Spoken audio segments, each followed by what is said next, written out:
Alright, in this video we are talking about job searching.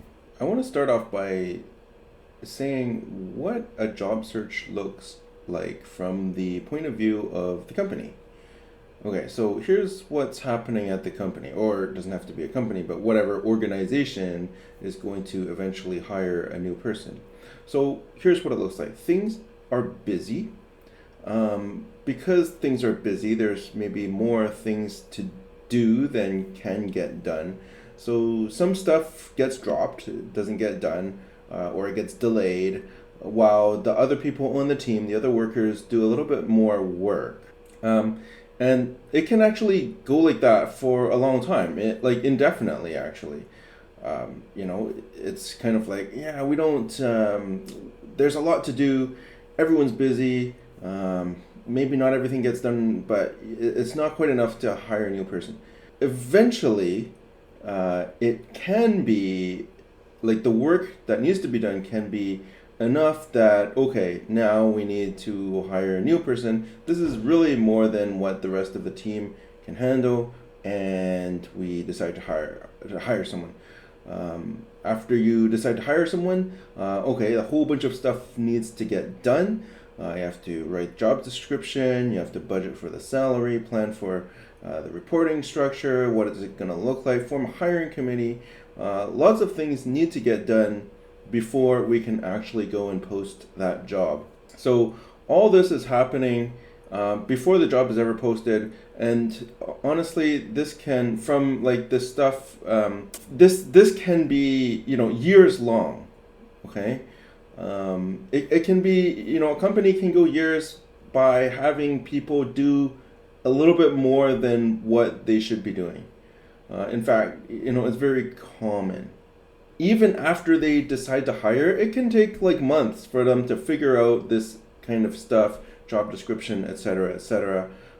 This is not, it can be a quick process, but very often it's not a quick process, because this hiring someone, that's in addition to everything else that the people are doing. Like, but don't forget, these people are already like overworked, already have too much on their plate, right? So then, this other stuff gets done, about hiring a new person gets done like wherever they can fit it in during their lunch hour, or something like that. Finally it gets posted to the job sites. Okay, and they get the applications. So they may post it for a couple weeks or something. After they post it and receive all the applications and resumes, then they will screen those resumes and applications, and they will select kind of the short list of people. They will contact those people and have them come in for an interview. So this interview process could last for a week, 2 weeks, 3 weeks. For more senior level jobs, that could last for months. And then finally, they will decide on who to choose, and then offer that person a job. So that's kind of what it looks like in the company's point of view. So what we might think of as like the company is hiring, that actually doesn't happen until like quite late in the process. Most of the time, if I flip back to the previous slide, most of the time it's just things are busy, some stuff gets dropped, others do a little bit more work.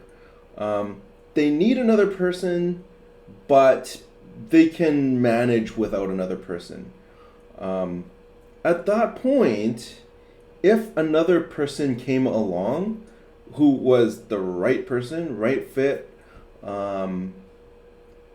would probably hire that person, because it just kind of lands in their lap.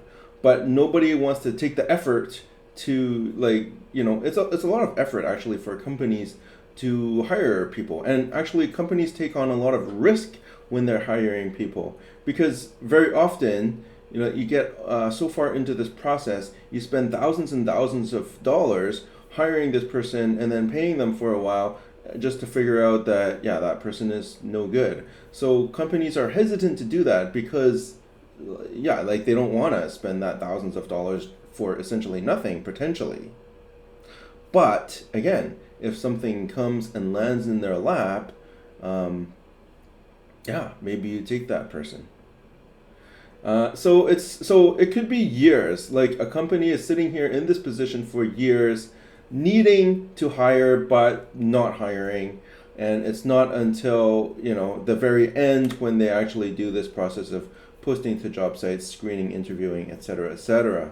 So that's kind of the key point that I want to make here, is that from the company's point of view, they may need someone for 3 years, but the actual hiring, they don't even post a job until 2 years and 10 months. But during that 2 years and 10 months, when they weren't posting the job, if somebody came along, they might have hired that person. So when we talk about networking, when we talk about it's who you know, these are the things that if you know someone who's in that company on that team and knows, oh man, this is a lot of work and we can't really handle it here at work, we need someone else, and they know you and you know them, potentially, they can say, hey, I have a friend or I have a colleague or whatever, I know someone, and maybe we can bring them in. So that's the power of networking, is to get there into the job before that job is posted onto the websites. And that's how a lot of jobs actually are filled. They're never actually posted on the websites. What it looks like from the job searcher perspective. So for most of you, you will be early in your career, at least, the job searcher, not the company looking for a new employee. So what do you do from the job searcher perspective? You search all the websites, you apply to all the jobs, you hope that out of the 300 applications you sent out, you hope for 1 or 2 interviews or something. When those 1 or 2 interviews come, you go to those interviews and hope to make a good impression so that they will hire you. If not, you're stuck in that cycle, repeating and repeating and repeating over and over again. Once you've applied to a few hundred jobs and gone to a few dozen interviews and not been hired, you can see how that could get pretty discouraging. And so it would be great to get a job where you don't even have to interview, or you don't even have to apply, someone just brings you in. And that's where we're talking about the networking again. Okay, but what if you are actually in this position and you're searching the websites? Okay, let's talk a bit about that. Websites. What are the websites? Okay, so if it's a large company or organization, you can go direct to the website. Otherwise, you can go to, there are some kind of general websites. So Indeed.com, that's probably the most popular one.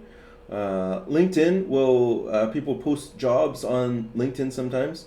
Craigslist, Simply Hired, Kijiji, BC Jobs. So these are all websites that you can go to and jobs will be posted there. The general job boards that I just mentioned don't often have a lot of high school part-time jobs. So you could try searching for student in the search box, but then if you do that, you may screen out all of the ones like retail kind of job. So we're talking about jobs in terms of overall jobs, like career, I guess we can call them career track jobs, or like high school jobs. And obviously both of them have similar process, but a little bit different in that what I talked about before with the networking and stuff, that is more common, I would say, in most cases more common for the career type jobs, whereas like if it's like a high school type job, often they will just post them.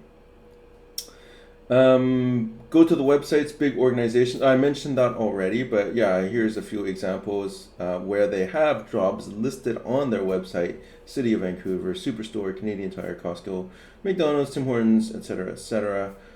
All you have to do is Google the name of the company and careers, or in jobs, and that should take you to their job postings on their website.